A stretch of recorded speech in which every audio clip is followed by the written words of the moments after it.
చెన్నూరు నియోజకవర్గ ప్రజలకి అందరికి కూడా బీఆర్ఎస్ పార్టీ తరఫున వారందరికీ నమస్కారం తెలియజేసుకుంటూ ఏదైతే ఈ యొక్క శనగుంట చెరువు మత్తడిని బాంబు పెట్టి పేల్చిన సంఘటనను ఈ యొక్క వివేక్ వెంకటస్వామి చెన్నూరు ఎమ్మెల్యే డైరెక్షన్లో ఈ యొక్క పోలీస్ శాఖ పనితీరుని నిజంగా 100కు 100 మార్కులు వేయొచ్చు అని చెప్పి ప్రజలందరూ మాట్లాడుకుంటా ఉన్నారు.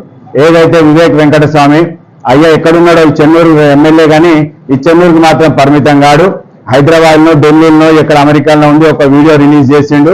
ఆ వీడియోలో ఏదైతే ఆయన చెప్పిన విధంగానే ఈ యొక్క డీసీపీ గారు కానీ, ఏసీపీ గారు కానీ, మన చెన్నూరు సిఐ గారు కానీ అందరు కూడా ఆయన చెప్పినట్టు ఎక్కడ కూడా తూచా తప్ప ఇక్కడ పొల్లు వీళ్ళు ఎక్కడ కూడా తప్పు పోకుండా వాళ్ళైతే ఎవరినైతే బీఆర్ఎస్ వాళ్ళు ఇళ్ళు ఉన్నారు, బీజేపీ వాళ్ళు ఇళ్ళు ఉన్నారు, కాంగ్రెస్ వాళ్ళు లేరు అని ఏ విధంగా అయితే చెప్పిండో అదే డైరెక్షన్ తోని ఈరోజు అన్యాయంగా ఈరోజు చాలా మందిని బలిపశువులు చేయడం జరిగినది.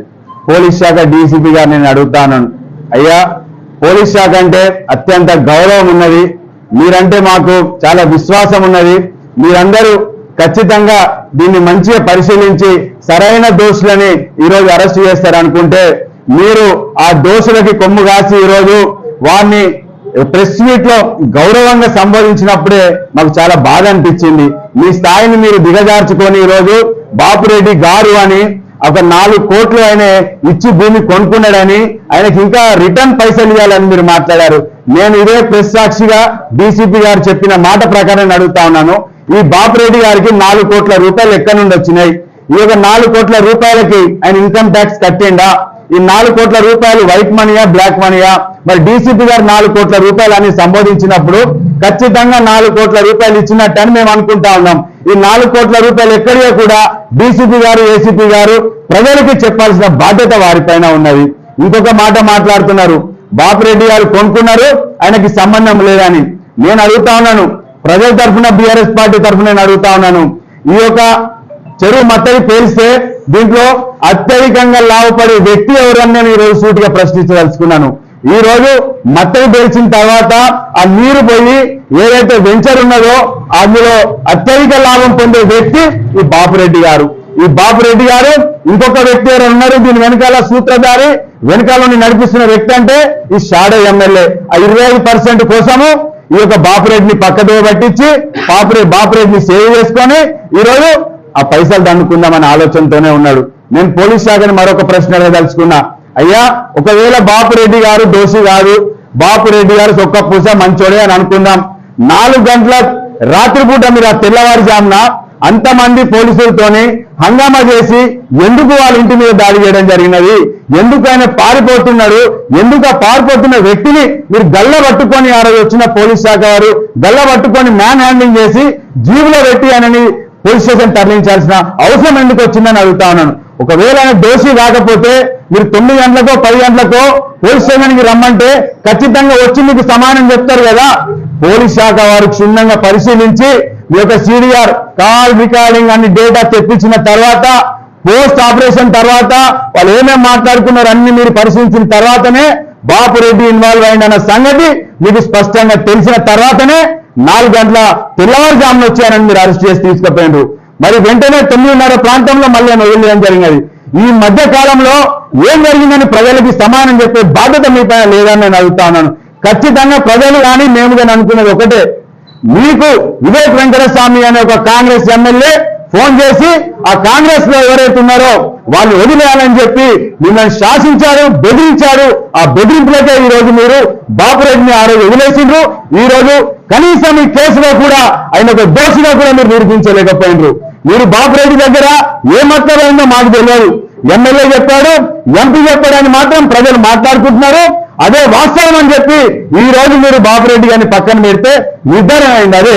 మీరు అదే ఎమ్మెల్యే ఎంపీ చెప్పినట్టు ఈరోజు బాపురెడ్డిని పక్కన పెట్టి వేరే వాళ్ళని మీరు అరెస్ట్ చేశారు. ఇంకో ప్రశ్న తెలుసుకున్నాం మిమ్మల్ని, ఒకవేళ నిజంగానే వీళ్ళు బాంబు పెట్టి పేల్చిరు అనుకున్నాం, బాంబు ఎవరు తీసుకొచ్చారు, ఎవరు తెచ్చారు అనే ప్రశ్నకి సమానం ఎవరు చెప్తారు? మరి నిజంగానే వీళ్ళు తెప్పించారు, పేల్చారు, బాగానే ఉంది. అసలైన ఆ ఇప్పించిన సూత్రధారు ఎవరు? దాని వెనకాలండి ప్లాన్ అంతా చేసింది ఎవరు? మరి వాళ్ళని అరెస్ట్ చేసే బాధ్యత మీ పైన లేదా అని అడుగుతా ఉన్నాను. ఈరోజు మత్తడి కాబట్టి ప్రజలకు ఏం కాకుండా పోయింది. రేపు ఇంకో ప్రజలు నివసించుండే ఇళ్లలోనో బంగ్లాలనో లేకపోతే మీ పోలీస్ స్టేషన్నో రేపు పేలుస్తారు, అదే బాంబులు పెట్టి పేలుస్తారు. అప్పుడేం చేస్తారని అడుగుతా ఉన్నాను. అందుకోసమే ఖచ్చితంగా మీకైతే ఎవరు మీకు సప్లై చేశారో వారిని పట్టుకొచ్చి శిక్షించాల్సిన బాధ్యత మీ పైన ఉంది. ఇంకోటి వివేక్ గారు, ఎమ్మెల్యే వివేక్ గారు మాట్లాడుతూ ఈ యొక్క సింగరేణి నుండి జిలాటిస్టిక్స్ తెచ్చిరని ఒక మాట మాట్లాడారు. అయ్యా, మీరు అంత పొజిషన్ లో ఉండి ఒక సింగరేణి సంస్థని ఈ రోజు మీరు బ్లేమ్ చేశారు. నిజంగానే సింగరేణి సంస్థ నుండి మీకు ఆ జిలాటిస్టిక్స్ వచ్చి మీరు ఆ బాంబు వేల్చినట్టయితే గినా, ఆ మత్తడి వేల్చినట్టయితే గినా మరి ఏ అధికారి ఇచ్చారు మీకు? ఏ ఎంప్లాయీ ఇచ్చారు మీకు? ఏ సింగరేణి డిపార్ట్మెంట్ మీకు వచ్చినాయి? అది కూడా చెప్పాల్సిన బాధ్యత ఈరోజు వివేక్ వెంకటస్వామి పైన ఉంది. తూతూ మంత్రంగా ఏది మాట్లాడుతుంది చెల్తుంది, నేను అధికారంలో ఉన్నా, నేను ఒక ఎమ్మెల్యేని, నడిచిపోతుంది అనుకుంటే ఈ రోజు లోపలికి వెళ్ళొచ్చు. కానీ ఖచ్చితంగా దీనికి ప్రతిఫలం మీరు రేపు అందరిచ్చగలుగుతారు. అమాయకమైన కుటుంబాలను ఈ రోజు శోభకు గురి చేసిన మీరు ఖచ్చితంగా ఒక వ్యక్తులు ఎవరైతే ఉన్నారో వారిని ఎదురేస్తే వారి శాపం మాత్రం మీకు తగులుతాయని చెప్తాను. పోలీస్ శాఖ ఇప్పటికైనా మాకు అత్యంత గౌరవం. పోలీస్ శాఖ అంటే నమ్ముకున్న వ్యక్తులం మేము. పోలీస్ శాఖ వారు ఎవరు ఏమన్నా కూడా ఎక్కడ కూడా ప్రభుత్వాలను లొంగకుండా సరైన న్యాయం చేస్తారని నేను ఇప్పటికే విశ్వాసంతో ఉన్నాను. ఇప్పటికైనా మించిపోయింది వేరు.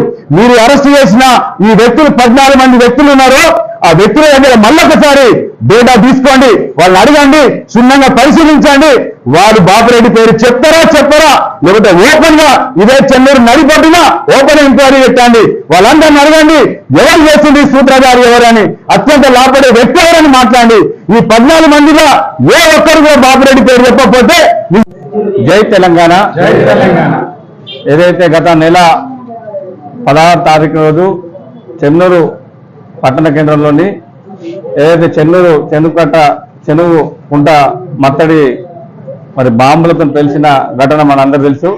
మరి దీంట్లో ప్రధాన సూత్రధారులని ఎవరైతే దీంట్లో మరి అక్కడ వెంచర్లు చేసి అక్కడ ప్లాట్లు చేసి గతంలో అక్కడ మారమ్మ గుడి దగ్గర కుర్చేసుకొని కూర్చొని దాదాపు అప్పుడు ఒక 5,000 6,000 పెద్ద పెద్ద లారీ టిప్పర్లతోటి మరి మట్టిపోయించిన వాళ్ళు ఎవరో మరి అప్పుడు అతనికి లేఅవుట్ సంబంధించి స్థలానికి సంబంధించినటువంటి సంబంధం లేదా?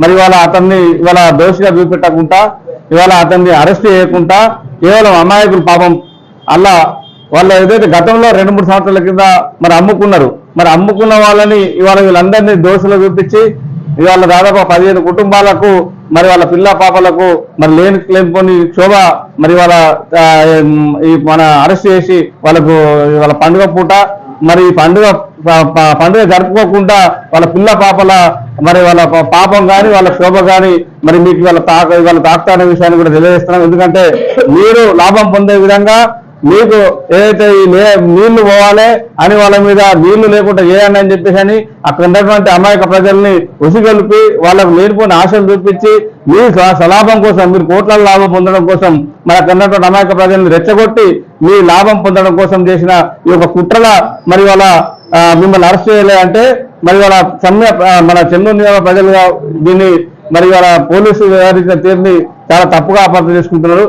ఏదైతే మీరు మొన్న ఏదైతే మన చెన్నూరు ఎమ్మెల్యే గారు మరి ఎక్కడి నుంచో చిన్న వీడియో క్లిప్ పంపించడం జరిగింది. 24 గంటలు అరెస్ట్ చేయాలంటే మరి అందరూ కూడా సంతోషపడ్డారు. ఎమ్మెల్యే గారు చాలా మంచిగా మాట్లాడి అరెస్ట్ చేయాలని చెప్పారు. కానీ దాంట్లో ఏమన్నాడంటే ఇలా ఎవరైతే ఉన్నారో బీఆర్ఎస్ వాళ్ళు బీజేపీ వాళ్ళు వాళ్ళని ఎందుకు రప్పించుకుంటున్నారు, ఎందుకు సహకరిస్తారు పోలీసులకు అని చెప్పేసి అని ఈ 2 పార్టీలు ఒక బీజేపీ పార్టీని బీఆర్ఎస్ పార్టీని అని చెప్పేసి అని మరి వాళ్ళ కాంగ్రెస్ పార్టీని తప్పించి వాళ్ళ నాయకులకు సహకారం చేసి వాళ్ళ నాయకులు అరెస్ట్ చేయకుండా ఇవాళ కుట్ర చేసి మరి ఈ యొక్క బాపురెడ్డి అనే వ్యక్తిని మరి ఏదైతే ఉన్నాడో దీనికి ప్రధాన పాత్రధారి ఈ జరిగిన మత్తడికి అసలు అతనికి అరెస్ట్ చేసి అతను శిక్షించి సాడా కేసు లాంటివి పెట్టాలి. ఎందుకంటే ఆయన చేసింది చాలా పెద్ద పని. ఇవాళ బాంబులు తెచ్చే పరిస్థితి, బాంబులు వచ్చే పరిస్థితి ఎవరికి ఉంటాయి? ఈ స్థాయిలో ఉన్నటువంటి ఆ 14 మంది 12 మంది కుటుంబాలలో ఉన్న మరి వాళ్ళు భూములు కొనుక్కుంటారు, అమ్ముతారు కావచ్చు. కానీ వాళ్ళకి తెలుసు ఏమన్నా చిన్న చిన్న వ్యాపారం చేసుకుంటూ తెలుసు. కానీ ఈ బాంబులు ఎక్కడి నుంచి వచ్చినాయి? బాంబులు తెచ్చేంత సాకత వాళ్ళకు ఉన్నదా? అసలు బాంబులు ఎక్కడి నుంచి వచ్చాయి? సింగర్ నుంచి వచ్చినాయా, లేదా భూపాలపల్లి నుంచి వచ్చినాయా, మరి ఇంకెక్కడి నుంచి వచ్చినాయా? అడవిలోకి వెళ్ళి వచ్చినాయా? ఆ కోణంలో కూడా దీన్ని మరి చూడాలి. ఎందుకంటే గతంలో వాళ్ళకు ఈ బాంబులకు సంబంధించిన చరిత్ర కూడా మరి ఉన్నది. బాంబుల సప్లై చేసి బాంబుల దొరికిన సందర్భాలు ఉన్నాయి కాబట్టి ఆ కోణంలో కూడా ఈ కేసుని మరి పోలీసు వారు మరి దీన్ని చేయాలని చెప్పేసి అని కూడా మేము బీఆర్ఎస్ పార్టీ పరంగా డిమాండ్ చేస్తున్నాం. లేనట్టయితే మా నాయకులతో మా అధినాయకులతో మా చెన్నూరు మాజీ ప్రభుత్వ సుమన్ గారిని అదేవిధంగా మా జిల్లా అధ్యక్షులు గారి దృష్టికి తీసుకెళ్లి ఈ సమస్యని మరి హైదరాబాద్ స్థాయిలో ఉన్నటువంటి పోలీసు ఉన్నత అధికారుల దగ్గరికి కూడా ఈ యొక్క మా పార్టీ పరంగా ఖచ్చితంగా పోరాటం ఉంటుంది. మాకు వాళ్ళకు కాంప్లైంట్ చేస్తాం. ఖచ్చితంగా ఎవరైతే దీంట్లో ప్రధాన సూత్రాలను తప్పించుకొని ఉన్నారో వారికి శిక్ష పడే విధంగా మా బీఆర్ఎస్ పార్టీ పరంగా పోరాటం చేస్తామనే విషయం చేస్తున్నాం. అదేవిధంగా కూడా పాపం ఇవాళ పండుగ పూట వాళ్ళకు లేనిపోయిన విషయాలను కల్పించి ఒక 15 కుటుంబాలని ఇవాళ పాపం వాళ్ళకి పండుగ వాతావరణం లేకుండా వాళ్ళ కుటుంబాల లోపల మరి విషాదం కల్పించినటువంటి ఈ పోలీసులు కానీ ఈ నాయకుల వ్యవహారం కానీ మరి వాళ్ళ స్వార్థం కోసం అందరినీ బలి పరిస్థితి చేసి మరి వాళ్ళు సేఫ్ అయ్యారు. ఇది ప్రజలందరూ అనుకుంటున్నారు. చెన్నూరు నియోజక మొత్తం కూడా ప్రజలందరి లోపల మరి వాళ్ళు ఇదే ఆలోచన ఇదే మాట ఉన్నది. ఎక్కడ చూసిన ఎవరిని అడిగినా అని అనవసరంగా అందరినీ అమాయకులు బలి చేసి అసలైన పక్క పెట్టించులు ఏదైతే ఘోరం అనే విషయాన్ని ప్రజలు చర్చుకుంటున్నారనే విషయాన్ని తెలియజేస్తూ ముగిస్తున్నాం. తెలంగాణ వర్ధిల్లాలి, వర్ధిల్లాలి, వర్ధిల్లాలి, వర్ధిల్లాలి. జై తెలంగాణ, తెలంగాణ మన వీరులకు కదిలిందిర తెలంగాణ, కదిలిందిర తెలంగాణ.